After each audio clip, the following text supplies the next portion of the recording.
तर मंडळी, आज आपण होळीला रंग खेळतो, फोटो काढतो, रील बनवतो. पण विचार करा, एका काळात होळी म्हणजे फक्त सण नव्हता, ती होती स्वाभिमानाची आग.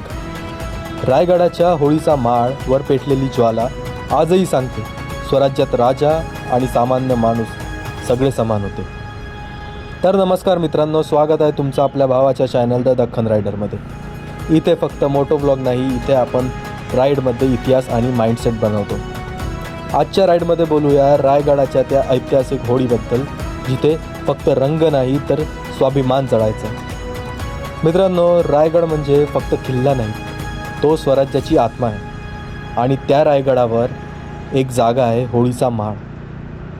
इथे होळी पेटायची, पण खास गोष्ट माहिती आहे? स्वराज्यात होळीच्या वेळी राजा, मावळे, सामान्य जनता सगळे एकत्र यायचे.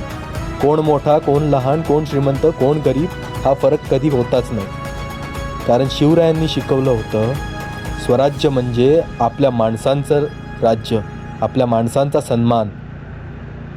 आज आपण इक्वॅलिटीबद्दल सोशल मीडियावर खूप बाबाडे बडबड करतो, पण शिवरायांनी ते 350 वर्षांपूर्वी जगून दाखवलं होतं. त्या होळीच्या ज्वालेत फक्त लाकूड जळत नव्हते, तर अन्यायाविरुद्धचा आग जळत होता. त्या वातावरणात घुमायचा जय भवानी जय शिवाजी, संभाजी राजांचा स्वाभिमान, मावळ्यांची निष्ठा आणि शिवरायांचं धैर्य, हे सगळं त्या रायगडाच्या हवेत आजही जाणवतं. मित्रांनो, रायगडावर गेल्यावर एक वेगळी एनर्जी मिळते मित्रांनो, कारण तो किल्ला आपल्याला आठवण करून देतो, स्वाभिमान कधी विकायचा नसतो, स्वाभिमान जपायचा असतो. मरण गेलं तरी माझ्या राजांनी स्वाभिमान नाही जाऊ दिला. आज होळी म्हणजे फक्त कलर पार्टी राहिली आहे मित्रांनो, पण आपल्या इतिहासात होळी म्हणजे एकता होती, धैर्य होते आणि स्वराज्याचा अभिमान होता.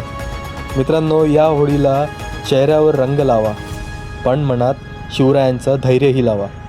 कारण रंग काही दिवस राहतात, पण डोक्यात बसलेलं धैर्य, हिंमत आयुष्यभर साथ देते. आणि लक्षात ठेवा मित्रांनो,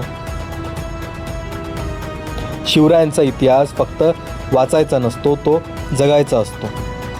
मित्रांनो, आजच्या राईडमधून एक गोष्ट लक्षात ठेवा, होळी म्हणजे फक्त सण नव्हे, ती स्वाभिमानाची ज्वाला आहे.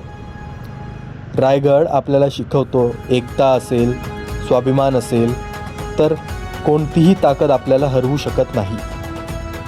जर तुम्हाला अशाच हिस्ट्री माइंडसेट स्टोरीज पाहायच्या असतील तर सबस्क्राईब करा तुमच्या भावाच्या चॅनलला.